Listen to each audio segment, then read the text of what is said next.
Tregtia e jashtme e Shqipërisë për marsin e vitit 2025 sjell disa sinjale pozitive për ekonominë vendase me një rritje të ndjeshme të eksporteve dhe një rënje të importeve krahasuar me të njëjtën periudhë të vitit kaluar. Të dhënat e publikuara nga Instat tregojnë se eksportet u rritën me 4.9%, ndërsa importet e ranë me 1.4%, çka çoi në një ngushtim të deficitit tregtar me 6.5% krahasuar me marsin e vitit 2024. Deficiti tregtar për muajin e tretë kështu arriti në 39 miliard lekë, ndërsa për tremujorin janar-mars u regjistrua në 102 miliard lekë. Në muajin mars eksportet arritën vlerën e 34.9 miliard lekëve me një ndikim të fortë nga grupi mineraleve, lëndëve djegëse dhe energjisë elektrike, që kontribuan pozitivisht me 8.8% në rritje.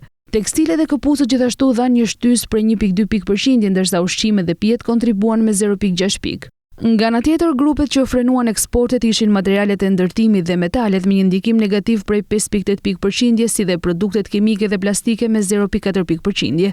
Nga ana tjetër, importet në mars arritën në 73.8 miliard lekë, duke shënuar rënje vjetore për grupet më të mëdha si makineritë dhe pajisjet, materialet e ndërtimit dhe kimikatet, ndërkohë është rritur importi i energjisë dhe lëndëve djegëse. Në një periudhë tremujore, eksportet e mallrave arritën vlerën e 100 miliard lekëve, duke u rritur me 4.7%, ndërkohë importet e mallrave arritën vlerën 202 miliard lekë, duke rënë me 3.5% krahasuar me një vit më parë. Në aspektin gjeografik, Turqia, Gjermania dhe Italia shënuan rënje të ndjeshme të importeve drejt Shqipërisë. E kundërta ndodhi ndërkohë me Kinën, e cila rriti eksportet drejt vendit tonë me 25.3%. Ndër vendet partnere, Kosova rezulton një nga tregjet më të rëndësishme me një rritje prej 83.1% të eksporteve nga Shqipëria në mars krahasuar me një vit më parë. Në tremujorin e parë eksportet drejt Kosovës janë rritur me 79%, po ashtu rritje kanë shënuar dhe eksportet drejt Greqisë dhe Gjermanisë me 13% dhe 11% respektivisht. Në krahun tjetër, Italia mbetet partneri kryesor tregtar, por me një rënje të eksporteve prej 10.2%, duke reflektuar një ripozicionim të qartë të marrëdhënieve tregtare rajonale.